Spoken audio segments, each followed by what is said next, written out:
बिस्मिल्लाहिर्रहमानिर्रहीम। ईथर्स ऐसे कंपाउंड्स हैं जिनका जनरल फार्मूला ROR होता है। हम इन्हें वाटर के डेरिवेटिव समझ सकते हैं। जब वाटर के दोनों हाइड्रोजन एटम्स एल्काइल ग्रुप से रिप्लेस हो जाते हैं तो ईथर्स बनते हैं। ईथर्स केमिकली इनर्ट होते हैं। यही वजह है कि ये अच्छे सॉल्वेंट्स के तौर पे बिहेव करते हैं और केमिकल रिएक्शंस में हिस्सा नहीं लेते। अब हम ये देखते हैं कि what are the physical properties of ethers.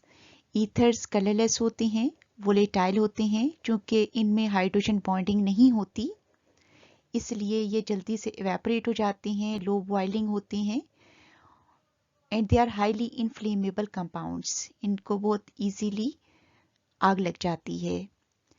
Second property है कि ये केमिकली इनर्ट होते हैं और बहुत से ऑर्गेनिक कंपाउंड्स को डिसॉल्व कर लेते हैं जिनमें फैट्स, ऑयल्स और गम्स एटसेट्रा आते हैं। चूंकि ईथर्स में दो एल्काइल ग्रुप्स होते हैं जो कि नॉन पोलर इन नेचर होते हैं इसलिए ये बहुत सी चीज़ों को बहुत इजीली डिसॉल्व कर लेते हैं। लोअर ईथर्स एनेस्थेटिक्स के तौर पे यूज़ होते हैं और इस तरह से सर्जरी में हेल्प करते हैं। ईथर्स प्रिपेयर करने के लिए एल्काइल हैलाइड्स और अल्कोहल्स को स्टार्टिंग मटेरियल के तौर पर यूज़ किया जा सकता है। हम ईथर्स प्रिपेयर करने के 3 मेथड्स डिस्कस करेंगे।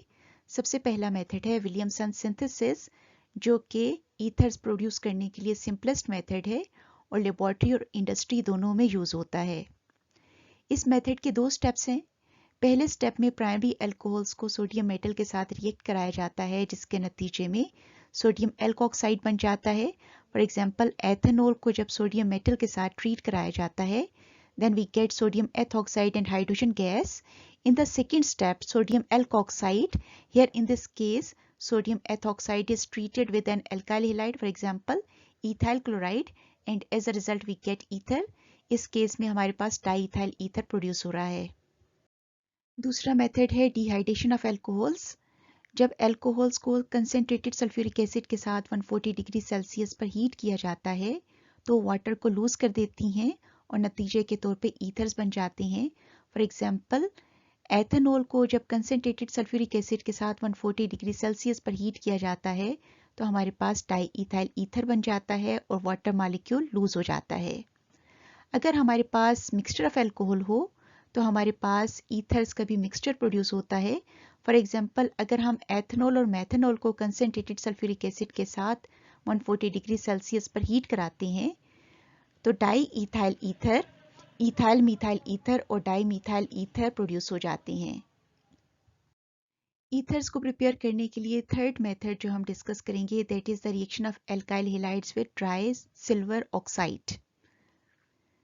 जब एल्काइल हैलाइड्स को ड्राई सिल्वर ऑक्साइड के साथ रिएक्ट कराया जाता है तो हेलोजन एटम सिल्वर के साथ कंबाइन करके सिल्वर हैलाइड बना देते हैं और दूसरी प्रोडक्ट हमारे पास आती है ether. For example ethyl chloride को सिल्वर ऑक्साइड के साथ रिएक्ट कराने से हमारे पास डाईइथाइल ईथर प्रोड्यूस होता है और सिल्वर क्लोराइड प्रोड्यूस हो जाता है। हम ये डिस्कस कर चुके हैं कि ईथर्स इनर्ट कंपाउंड्स होते हैं और उनकी ये प्रॉपर्टी उन्हें बहुत अच्छे सॉल्वेंट्स बनाती है। ईथर्स में कार्बन ऑक्सीजन बॉन्ड पोलर होता है लेकिन polar portion non polar portion की निस्बत बहुत स्मॉल होता है। सेकेंडली ईथर्स की ऑक्सीजन एक लेविस स्पेस के तौर पे बिहेव करती है because it has 2 lone pairs of electrons, लेकिन एल्काइल ग्रुप्स की स्टेरिक हिंड्रेंस की वजह से इसका अटैक इलेक्ट्रोफाइल्स पर डिफिकल्ट हो जाता है। स्ट्रॉन्ग एसिड्स जैसे कि हाइड्रोब्रोमिक एसिड और हाइड्रोआयोडिक एसिड की प्रेजेंस में कार्बन ऑक्सीजन बॉन्ड टूट जाता है और एल्कोहल्स और एल्काइल हैलाइड्स प्रोडक्ट्स के तौर पे हासिल होते हैं। ईथर्स हाइड्रोक्लोरिक एसिड के साथ रिएक्ट नहीं करते। अब हम ये देखते हैं कि ईथर्स हाइड्रोब्रोमिक एसिड और हाइड्रोआयोडिक एसिड के साथ कैसे रिएक्ट करते हैं। हाइड्रोब्रोमिक एसिड के साथ ईथर्स के रिएक्शन के रिजल्ट में एल्कोहल और एल्काइल ब्रोमाइड बन जाते हैं, जबकि हाइड्रोआयोडिक एसिड के साथ एल्कोहल और एल्काइल आयोडाइड बन जाते हैं। एग्जाम्पल है डाईइथाइल ईथर की which reacts with hydroiodic acid and ethanol and iodoethane are produced as products. अब हम इस रिएक्शन का मैकेनिज्म देखते हैं। ईथर की ऑक्सीजन पर 2 लोन पेयर ऑफ इलेक्ट्रॉन्स मौजूद हैं, इसलिए ये एक लेविस स्पेस के तौर पे बिहेव करेगी. It will attack on proton of acid and as a result an oxonium ion will be formed.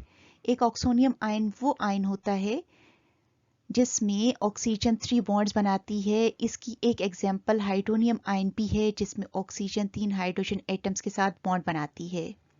Second step में हेलाइड आयन ऑक्सोनियम आयन के कार्बन पर अटैक करता है और नतीजे के तौर पे अल्कोहल और एल्काइल हेलाइड बन जाते हैं. For example here iodide is attacking on this carbon atom of alkyl group.